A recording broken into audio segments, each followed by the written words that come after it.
এই ভাইয়া, এই ঠিকানাটা কোথায় একটু বলতে পারেন? ও আচ্ছা, এই ঠিকানাটা? হ্যাঁ ভাই, এই ঠিকানাটা আমি খুঁজে পাচ্ছি না, আপনি যদি একটু বলে দিতেন তাহলে আমার উপকার হতো। আচ্ছা, আর পকেটে মনে একটা সামনেছে, এটা আমার নিতেই হবে। হ্যাঁ ভাই, এই ঠিকানাটা ওই যে সামনে আছে না, ওই মুচুটা আছে না, ওই মুচুটা পরে এদিকে চলে যাবে। আচ্ছা ভাই বুঝছেন না কোন হ্যাঁ জায়গায়? ভাই, বুঝছি। ও, আচ্ছা ঠিক আছে, তাহলে আমি আসি। আমার অনেক বড় উপকার করলেন ভাই। ঠিক আছে ভাই। আচ্ছা, এখানে আর থাকা যাবে না, এখান থেকে আমার কাইটে পড়তে হবে। আপা, এটা তো আপনার ব্যাগে রাখেন তো। কি এটা? রাখেন আপনি এটা। এটা আমি কেন রাখবো ভাই? সামনে ছেড়ে রাখেন, আমি পরে এসে নিয়ে যাবো। হ্যাঁ আমি আপনাকে চিনি না, জানি না ভাই, এটা আমি কেন রাখবো? আচ্ছা, আপনি রাখেন, আমি পরে এসে বলতেছি। হ্যাঁ, আপনি ব্যাগে লুকে না রাখেন। ভাই, আমি এটা রাখতে পারবো না। আচ্ছা, তুই কেন রাখবি? এটা রাখ। আমি কিন্তু তোর কলেজ চিনি। তোর কলেজ কোন জায়গায়? কালকে যাই, আমি তোর কলেজ, তোর মুখে এসিড মেরে দেবো। বড় মুসিবতে পড়লাম তো। আচ্ছা ঠিক আছে ভাইয়া, আমি এটা রাখছি, তবে খুব তাড়াতাড়ি এসে নিয়ে যাবেন। আমি কিন্তু এখানে বেশিক্ষণ থাকবো না। আচ্ছা ঠিক আছে। আচ্ছা ঠিক আছে। কি মুসিবতে পড়লাম রে বাবা, এখন আমি এই জিনিসটা নিয়ে কি করি? কোথায় রাখবো? ব্যাগে রাখবো? না, ব্যাগ তো যে কোনো সময় যে কেউ এসে চেক করতে পারে। আচ্ছা ঠিক আছে, আমি এটা এখানে রাখি।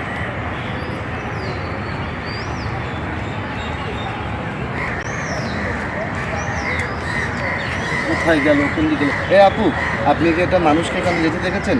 আপনার মাথায় একটা ক্যাপ ছিল, পাঞ্জাবি পরা ছিল, আর সাইডে একটা ব্যাগ ছিল, এরকম কোনো ছেলেকে যেতে দেখেছেন? না না, এর কাছে বলা যাবে না। যদি এর কাছে বলি তাহলে তো ওই লোকটা আমাকে এসিড মেরে দেবে। না বাবা, আমি বলবো না। না ভাইয়া, আমি তো দেখিনি। আরে বাবু, আপু দেখলে বলেন না। উনি আমার থেকে একটা মস্ত বড় আমার একটা জিনিস নিয়ে গেছে। কি জিনিস নিয়ে গেছে আপনার? উনি আমার একটা স্বর্ণের চেন, আমাদের বিবাহবার্ষিকীতে আমি আমার ওয়াইফকে বলছিলাম যে আমি তোমাকে একটা বিবাহবার্ষিকীতে একটা গিফট করব।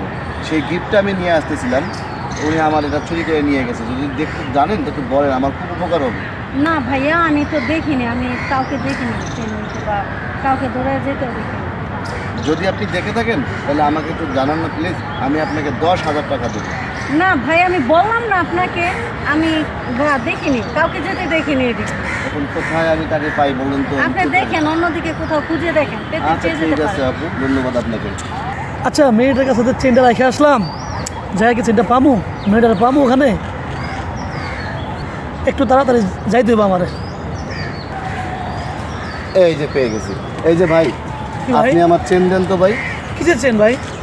আপনি কি ভালো ভালো আমার চেন দিবেন নাকি আমি ট্রিপল লাইনে ফোন দেবো? আরে ভাই, কিসের চেন বলবেন তো আপনি? আপনি ওখানে আমি যে আপনার কাছে ঠিকানা চাইলাম, আমি একটা ঠিকানা চিনতেছিলাম না, আপনাকে বললাম যে ভাই আপনি আমাকে এই ঠিকানা দেখাই দেন, কিন্তু আপনি তো আমার পকেটে যে চেনটা ছিল এই চেনটা নিয়ে গেছেন। হ্যাঁ ভাই, আমি তো কোনো চেন টেন নেই না ভাই। আপনার- অবশ্যই আপনি আমার চেন নিয়েছেন, আপনি চেন দেন ভালো ভালো, নাহলে কিন্তু আমি ট্রিপল লাইনে ফোন দেবো।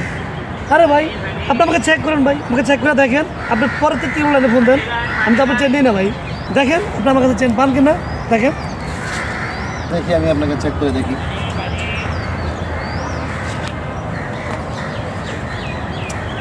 না তো ভাই, আপনার কাছে তো চেন নাই, কিন্তু আমার চেনটা গেল কোথায়?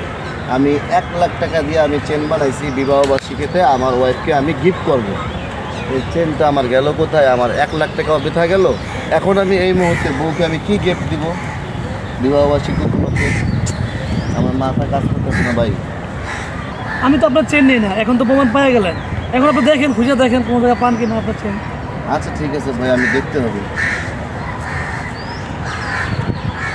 এখন যাই তাড়াতাড়ি করে, আমি ওই মেয়েটার কাছ থেকে চেনটা নিয়ে আসি। সে তো আমার চেক করে চেনটা পাইলো না। আচ্ছা, আমি যাইতেছি। আমি যে ওই লোকটাকে বললাম যে আমি চেনটা দেখি নাই, বা ওই লোকটা ওইদিকে চলেও গেছে গা। এখন কি করবো? ওই লোকটা মনে হয় ভালো মানুষ ছিল, আমাকে 10,000 টাকা দিবেও বলেছে। কি করি? আমার মনে হয় ওই যে চেনটা দিয়ে গেছে সে ওই লোকটা থেকে চেনটা চুরি করছে। আমার মনে হয় যে ভালো লোকটার কাছে চেনটা দিয়ে দেওয়া আমার উচিত। আর আমাকে অ্যাসিড মারবে, আমি আগেই পুলিশে কল করে নিব, যেন আমাকে অ্যাসিড মারতে না পারে। আমিও নিরাপদ থাকবো, ওই লোকটা চেনটাও পেয়ে যাবে। আমি কেন শুধু শুধু আরেকটা লোকের লাখ টাকার জিনিস। আচ্ছা দেখি তো আসলে এটা সোনার চেন কিনা। ওমা, আসলে তো সত্যিই তো এটা স্বর্ণের চেন। না না, আমার এই ভুল করলে চলবে না, আমাকে অবশ্যই এটা ভালো লোকটার কাছে দিয়ে আসতে হবে। যাই, আমি এই ভালো লোকটাকে খুঁজে বের করি, কোন দিকে গেল একটু দেখি, দেখে তারপরে হচ্ছে আমি ওই লোকটার কাছেই চেনটা দিয়ে দিব। দেখি কোথায় গেল। আর কোথায় খুঁজবো, খুঁজতে খুঁজতে তো হরান হয়ে গেলাম। আর মাথা তো আমার ব্যথা করতেছে এখন। আমি এই টাকা পয়সা নষ্ট করে এত কিছু জিনিস করলাম, তারপরে আমার বউ তো আমার কাছে কিছুই চাই নাই, কিন্তু আমি ওকে বলছি তোমার জন্য আমি একটা আনকমন একটা গিফট দেবো তোমাকে, কিন্তু এটা তো বানাইতে আমার 1,00,000 টাকা খরচ হয়েছে। এখন এই মুহূর্তে আমার কাছে এত টাকাও নাই, আমি এখন তাকে কীভাবে গিফট দেবো? এখন তো আমি ওর কাছে অসম্মান হয়ে যাব। আরে ওই ভাইটা না? হ্যাঁ, ওই ভাইটাই তো মনে হচ্ছে। আচ্ছা ঠিক আছে, যাই সামনে। এ ভাই, হ্যাঁ, আপনি জানি ওই সময় কি বলছিলেন, আপনার কি হারায় গেছে? আরে আপু বলেন না, আমার ওয়াইফের জন্য আমি একটা স্বর্ণের চেন বানাইছিলাম বিবাহবার্ষিকীতে গিফট করার জন্য, সেই চেনটাই আমার হারিয়ে গিয়েছে। আচ্ছা দেখেন তো এই চেনটা কিনা। হ্যাঁ হ্যাঁ হ্যাঁ, এটাই তো। ইয়া আল্লাহ, এটা আপনার কাছে কীভাবে আসলো? আসলে ওই যে ওই সময় আপনি যাকে খুঁজছিলেন না, ওই লোকটাই আমার কাছে চেনটা দিছিল, বুঝছেন? আচ্ছা, তখন আপনি আমাকে বললেন না কেন? আমি আপনাকে জিজ্ঞেস করলাম, আপনি তখন তো আমাকে বললেন না। আর আমার মনে হচ্ছে আপনি হচ্ছে ওর দলের লোক। না না ভাই, এটা ভুল বলছেন, এটা ভুল ভাবতেছেন। আমি তো কলেজে পড়ি। আর ওই যে যে লোকটার কথা বললেন না, ওই লোকটা হচ্ছে আমাকে হুমকি দিয়ে আসছিল, আমার মুখে অ্যাসিড মারবে বলছে যদি আপনাকে বলে দিই।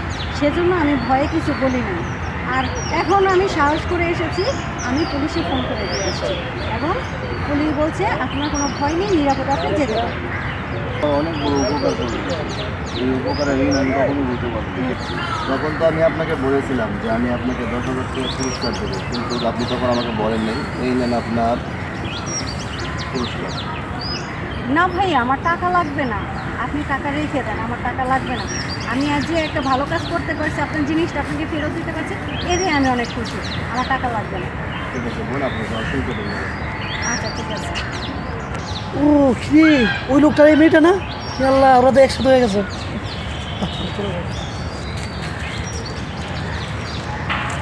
ভাই, রাস্তাঘাটে চলার পথে সবাই একটু সতর্ক হয়ে চলবো, এবং যার যার জিনিসগুলো সবাই নিরাপদে নেব। আর যদি কেউ কখনো আমার মতো বিপদের সম্মুখীন হন, তাহলে অবশ্যই 999-এ ফোন করবেন।